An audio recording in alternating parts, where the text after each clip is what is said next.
Monday, dude. It's twisty in the spit. It's twisty in toast, not the spiz. Although we're all fucking spizzed up here because we got the mogul herself, Dr. Amanda, who I call the Kurt Signetti of chiropractic. Now, Amanda, are you in Miami today?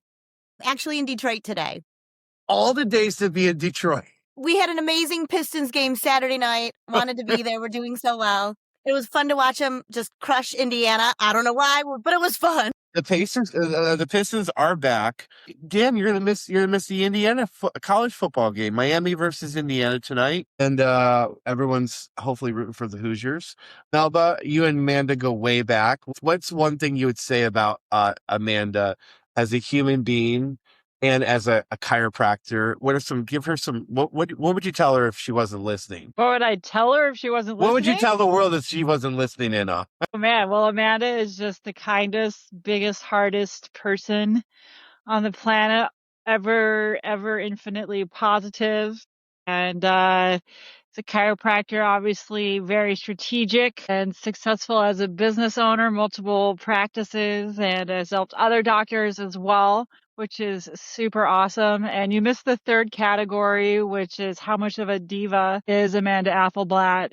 And she has the highest level of diva status because, as she will attest when we met, that the thing that sparked my interest in her was indeed her shoes. This is a good story. Well, tell me more. She was walking by. I think it was my first time on the campus at Life University, and she was walking by, and I think I said, "Hey, nice shoes." What shoes were they, Amanda? They were a bright blue Manolo Blahnik. And I will never forget that moment. They were special royal blue, and I loved them. As soon as I was like, we should be friends. And that was it. Then we were friends. How girls become friends. Over shoes. And there is no one more stylish and more mobile than Amanda. We're going to talk today about how she's helping docs out, but I got to jump right into something right away because it ain't going to be, it ain't twisted toast unless I'm pissed off about something. All right. Let's talk about female gurus out there that shouldn't be doing. Look, you can hate on me. We can do Am I the Asshole later on this. No. I want to do some ChiroMath breakdown on this. Someone sent me this ad from the Expanded Collective. I don't know who the fuck they are. I want everyone to be successful, but we're in an era now where we can go to ChatGPT and fucking do math, right? So 2025 recap for my 3 chiropractic clinics, 2.1 million in revenue. She doubled from last year. That's awesome. 27,000 patient visits, 135 new patients from 15 different sources. You should get 15 different sources. We can talk about that later. Want to learn my exact marketing strategy?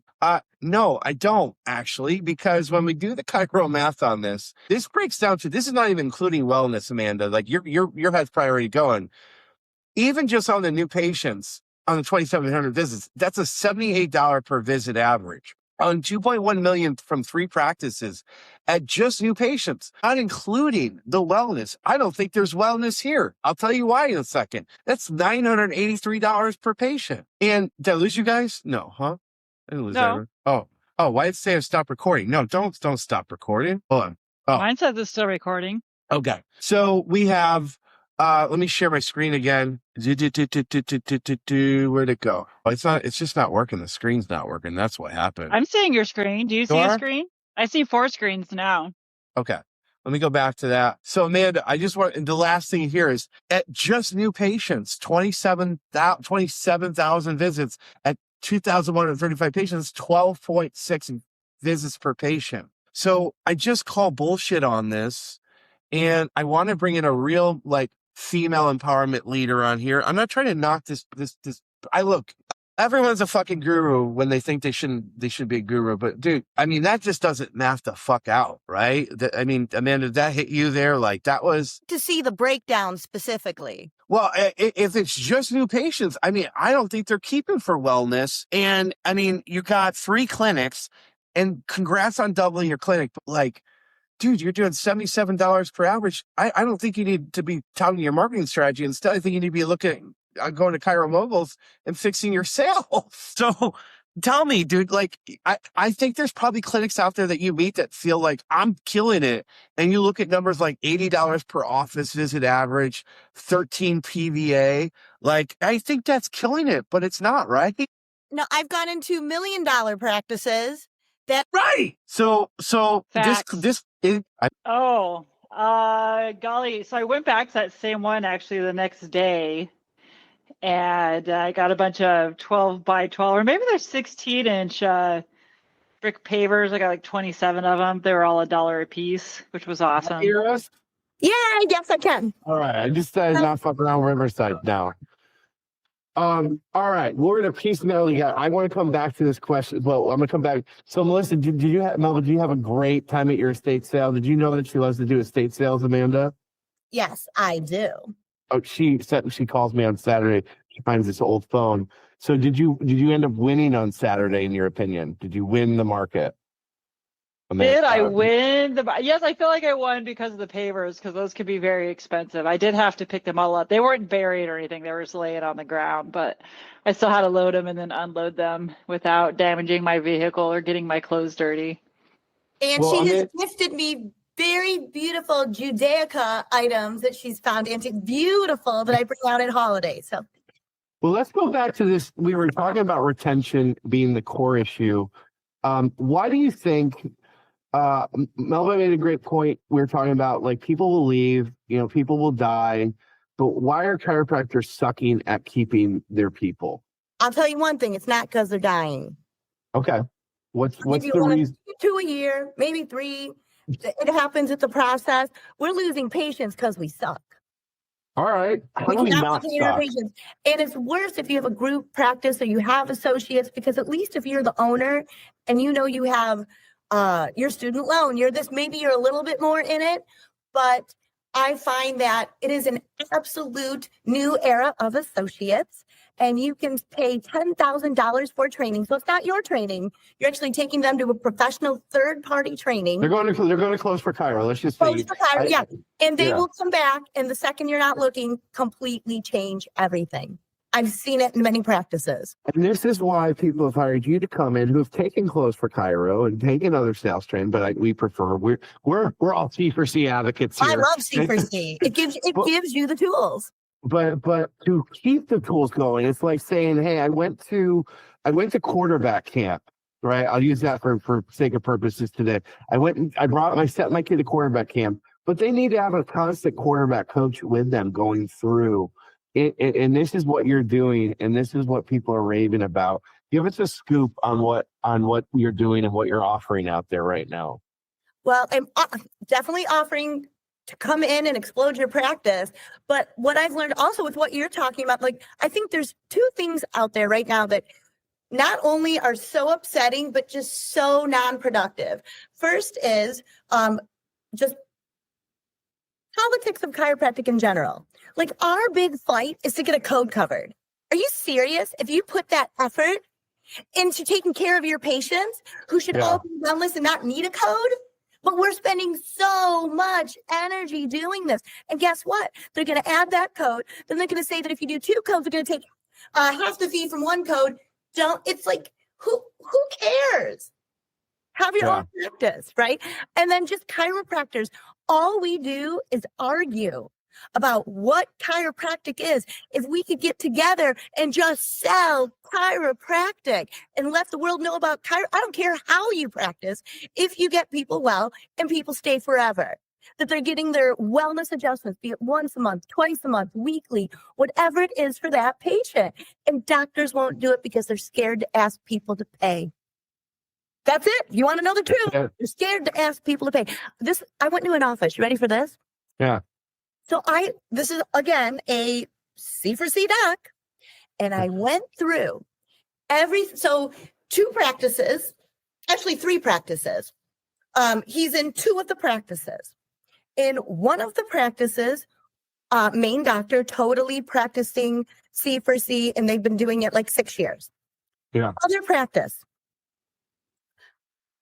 I don't know what was going on. And that was what the doctor said. I don't know what's going on in the other practice. Doctor's been there years, not 1 year, not like he's starting it, years. So I literally audited the clinic. Ready? Yeah. Okay. Let's say you had an insurance plan with 60 visits. Well, you had 60 visits spread over the year, 25 years old. Now, medical necessity. Now, let's say you have 18 visits a year. You have 18 spread over the year. Now let's say it's 20, you have 24 spread over the year. I mean, I wouldn't even know. I would have no idea how I was being managed as a patient. And then their exams. If you're billing insurance, you need to do, and I know people hate me for this, but I love the insurance companies. It gives you an opportunity to create a bigger practice.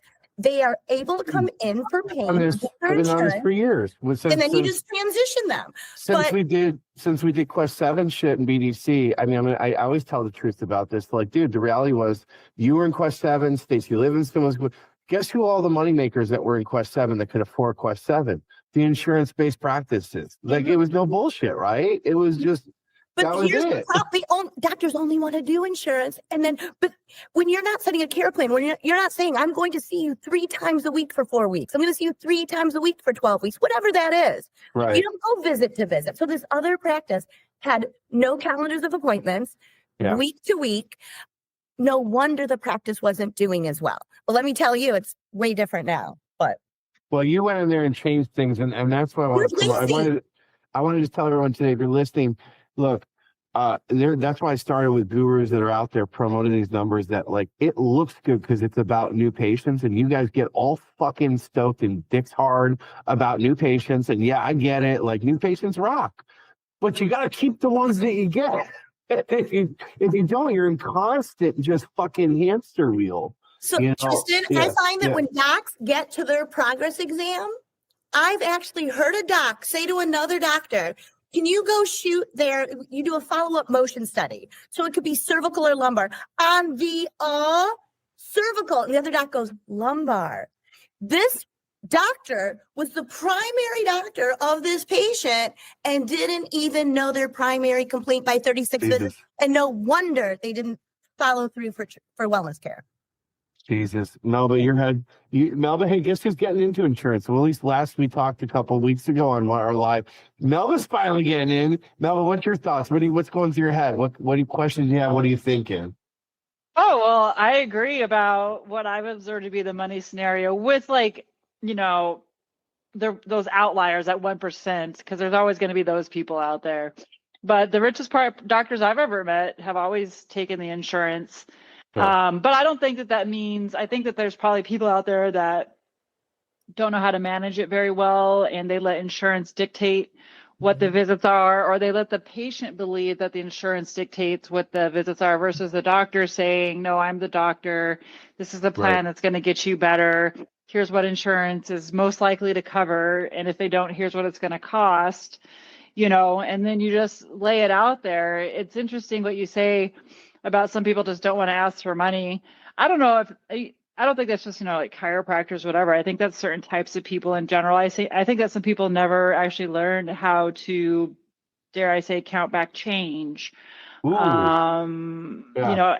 money, have exchange of money. I mean, to your point about like the new generation of associates, that I don't know what age group that falls into, but I do think just about the fact about how many people haven't actually had jobs before they get out of graduate school. They've never waited tables or freaking worked at a Dairy Queen or Taco Bell. Like, these are some of my first jobs. I worked at Taco Bell for a while, and it's like, and Dairy Queen and a pizza place. So and so you learn to make money. And I think also, my dad made money as a chiropractor in the 80s, so I didn't have to when I was fucking with you guys. I had to work. Mercedes 80s. Get up on a stripper pole, learn how to get that money and deal with it that way. Take that money. Hey, man. That was never me, actually. I would have, I went to Parker, which was in the red light district in Dallas. And apparently there have been some students that have, there's some students that have been strippers there, but I never felt good about taking my clothes off for money. Amanda, would you have stripped back in school? No. What? No. But they had no student debt. They had no student debt. Melba would have. She's answered the question. She would have if she had to. Amanda's is no. I wouldn't have. Well, maybe Melba would in her wigs. Oh, identifiable. I would have been a gigolo back if I had covered my bills. I probably would have been going on dates with old men. They couldn't do anything with me, but I would have done. Hey, and then all right. I want to ask you like some fun stuff before we leave for today. What are you excited about as we head into we're already in 2026? What's got you stoked and pumped up? I am excited for myself, my practices, my clients, everybody this year. It's weird out there. Keep your head down, keep laser focused, and grow your practice. I'm keeping down. It's crazy out there right now. I love my practice. I love my friends. Keep it focused. Don't worry about the politics. Don't worry about the insurance companies. Worry about advising the care. And I feel like this could be a huge growth, even again for my practice this year. My practices, just because it's crazy out there. No one's focused, and I'm laser focused. Can we call on you to come on every once in a while, every couple of weeks, be one of our wacko jackos that comes on with us? It would be my honor. Okay. I want to spend more time with you and Melba together. We got to roll today because it's a quick one today, unfortunately, for you people out there. But before we leave, I just want to give you guys a scoop. Look, there's no one better I trust to come into your practice and blow it up and help you, especially if you're multi-site like she is, or multi-doc like she is. There's proof in the pudding, and